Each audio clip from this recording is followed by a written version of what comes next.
Bismillahirrahmanirrahim. Assalamu alaikum. Myself is An Ali and I am your biology teacher.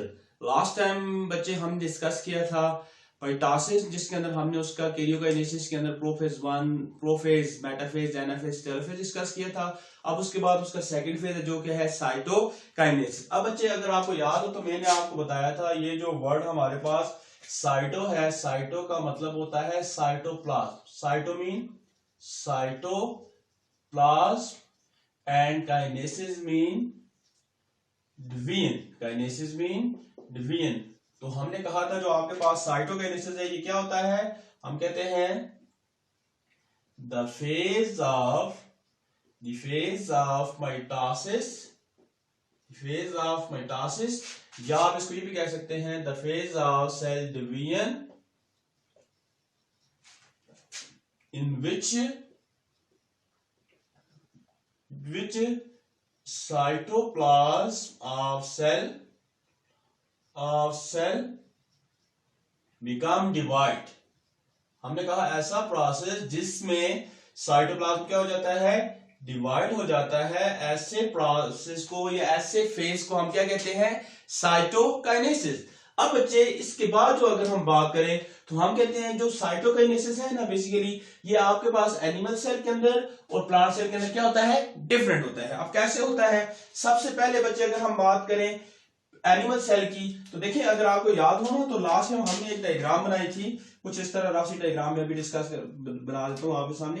देखिए हमने कहा था कि ये आपके पास एक सेल है, इसके अंदर ये एक न्यूक्लियस और ये दूसरा न्यूक्लियस, मतलब ये इनके अंदर क्या हो चुकी है, न्यूक्लियस की डिवीजन हो चुकी है, मतलब कि कैरियोकाइनेसिस हो चुका है। अब अच्छा हम साइटोकाइनेसिस की बात करें तो सबसे पहले हम कहते हैं कि सबसे पहले क्या होगा इसके एनिमल सेल के अंदर, तो हम कहते हैं जो सेल मेम्ब्रेन है, सेल मेम्ब्रेन है, इसका क्या होगा, ये इनवर्ट फोल्डिंग होना शुरू हो जाएगी। इसकी क्या हो जाएगी, इनवर्ट फोल्डिंग होना शुरू, मतलब दोनों तरफ से अंदर की तरफ फोल्ड होना शुरू हो जाएगी।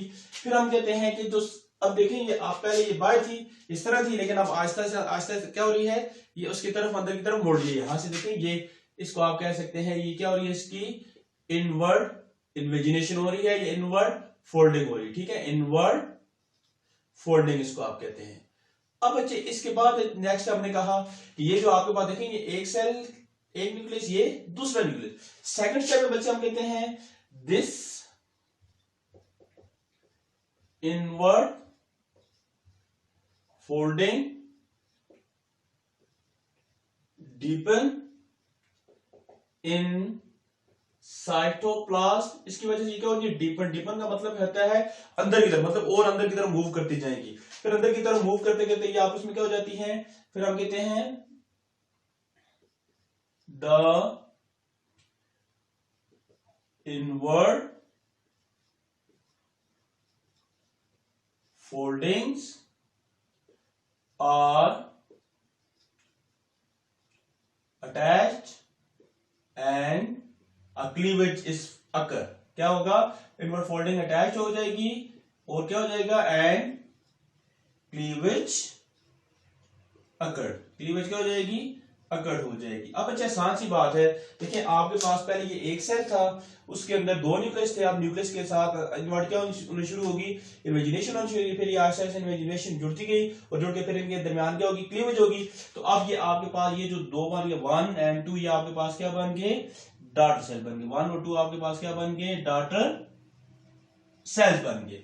अब बच्चे अगर हम प्लांट्स की बात करें तो प्लांट्स के अंदर ये तरीका नहीं है। क्यों कि अगर प्लांट सेल की स्ट्रक्चर आपको पता हो तो प्लांट सेल की आउटर मोस्ट लेयर क्या होती है, सेल वॉल होती है। प्लांट सेल की आउटर मोस्ट लेयर क्या होती है, सेल वॉल, और उसके बाद क्या होती है, सेल मेम्ब्रेन होती है। अब हमने कहा कि जो सेल वॉल है वो स्ट्रांग है, हार्ड है, रिजिड है, जबकि सेल मेम्ब्रेन क्या होती है, थोड़ी सॉफ्ट होती है। अब इस वजह से हमने कहा कि जो सेल वॉल है ये इनवर्ट फोल्ड नहीं हो सकती, तो फिर यहाँ पे क्या होता है, इनके दरमियान एक वेजिकल्स आना शुरू हो जाते हैं। इसके दरमियान क्या हो जाते हैं, वेजिकल्स इकट्ठे होने शुरू हो जाते हैं। अब बच्चे ये वेजिकल्स और ज्यादा क्या हो जाएंगे, एक दूसरे के साथ अटैच होते जाएंगे। फिर आहिस्ता आहिस्ता ये बहुत ज्यादा अटैच होते होते ये क्या कर देंगे, एक सेल वॉल लाइक एक हार्ड स्ट्रक्चर बना देंगे। देखें अब बच्चे अगर आप देखें ना तो ये आपके पास क्या है, वेजिकल है। एक क्या है, वेजिकल, और आपको एक चीज अगर आपको याद हो तो मैंने जब आपको माइटोकॉन्ड्रिया पढ़ाया था तो उसके अंदर मैंने आपको एक वर्ड बताया था फ्रेगमोप्लास्ट। अब ये जो फ्रेगमोप्लास्ट है ना बेसिकली ये क्या करता है, सेल वॉल की कंपोजिशन में हेल्प करता है। अब अच्छा इसके बाद हमने कहा कि ये जो है इसके दरमियान वेजिकल आपस में अटैच होते जाएंगे तो उसकी वजह से क्या हो जाएगी, फॉर्मेशन ऑफ वॉल हो जाएगा। अब ये हमने कहा कि देन क्या हो जाएगा, उसके बाद हमने कहा कि जब ये अटैच हो जाएगा तो यहां से ये क्या हो जाएगी, इसके दरमियान आप कहते हैं कि ये सेपरेट हो जाएगी। ये क्या हो जाएगी, सेपरेट हो जाएगी। जब सेपरेट होगी तो ऑटोमेटिकली ये आपके पास एक डॉटर सेल, ये आपके पास दूसरा डॉटर सेल क्या हो जाएगा, बन जाएगा। अब बच्चे सारे को एक दफा आसान से तरीके से रिवाइज करवाता हूं। देखें प्लांट सेल हमने कहा साइटोकाइनेसिस, तो हमने कहा division of cytoplasm is called cytokinesis. अब बच्चे उसके बाद हमने कहा कि जो एनिमल सेल है उनकी जो आउटर मोस्ट लेयर क्या है। अब अगर मैं यहाँ पे आपको बताऊं तो ये इसके आउटर मोस्ट लेयर क्या है, सेल मेम्ब्रेन है। तो सेल मेम्ब्रेन क्या होती है, फ्लेक्सिबल होती है, सॉफ्ट होती है। तो ये इनवर्ट फोल्डिंग होना शुरू हो जाती है।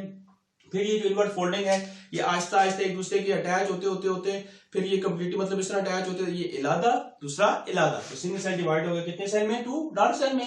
फिर अगर हम यहाँ पे बात करें तो यहाँ पे हमने कहा एनिमल सेल प्लांट सेल के अंदर, तो इसके अंदर ये वर्ड चीज नहीं, इसके अंदर क्या होते हैं, छोटे छोटे वेजिकल्स इकट्ठा होना शुरू हो जाते हैं। ये जो वेजिकल्स हैं फिर आहिस्ता आहिस्ता ये अटैच होते हैं और अटैच होकर ये क्या बना देते हैं, मिडल लेमेला बना देते हैं, या आप कह सकते हैं सेल वॉल बना देते हैं। फिर एंड में क्या होता है कि ये जो दोनों जो मिडल लेमेला है, एक सेल इलादा हो जाता है, दूसरा सेल इलादा हो जाता है। तो ये भी सिंगल सेल डिवाइड हो जाता है कितने सेल में, 2 डॉटर सेल में। अब बच्चे अगर आपको याद हो तो मैंने आपको शुरू में बताया था कि जो सेल मेम्ब्रेन माइटोसिस है इसके अंदर नंबर ऑफ जो डॉटर सेल है वो उनके अंदर नंबर ऑफ क्रोमोसोम क्या होती है, सेम होती है एज इन पेरेंट सेल। तो अब जरा सा उसको मैं आपको बता दूं। देखिए आपके पास ये पेरेंट सेल है ना, इसके number of chromosome for example 2n है। 2n मैंने आपको बताया था किसको कहते हैं, डिप्लॉइड को। 2n स्टैंड फॉर डिप्लॉइड, मतलब जब नंबर ऑफ क्रोमोसोम क्या होते हैं, 51। अब ये एक डॉटर सेल और ये क्या हो गया, दूसरा डॉटर सेल बन गया, लेकिन नंबर ऑफ क्रोमोसोम क्या है, वही है। क्या है, हमने कहा कि ये भी 2n होगी और ये भी क्या होगी, 2n होगी। मतलब number of chromosome same as in parent cell, और वही जो नंबर ऑफ क्रोमोसोम वही किसमें होती है, डॉटर सेल। मतलब ये जो आपके पास है ये कौन सा है, पेरेंट सेल है, और ये आपके पास क्या है, जो 2 बने हैं इनको आप क्या कहते हैं, डॉटर सेल्स। ठीक हो गया। अब बच्चे अगर आपको यहां तक किसी किस्म का कोई मसला हो या कोई भी कंफ्यूजन हो तो आप कमेंट सेक्शन में हमसे पूछ सकते हैं। तब तक के लिए अल्लाह हाफिज।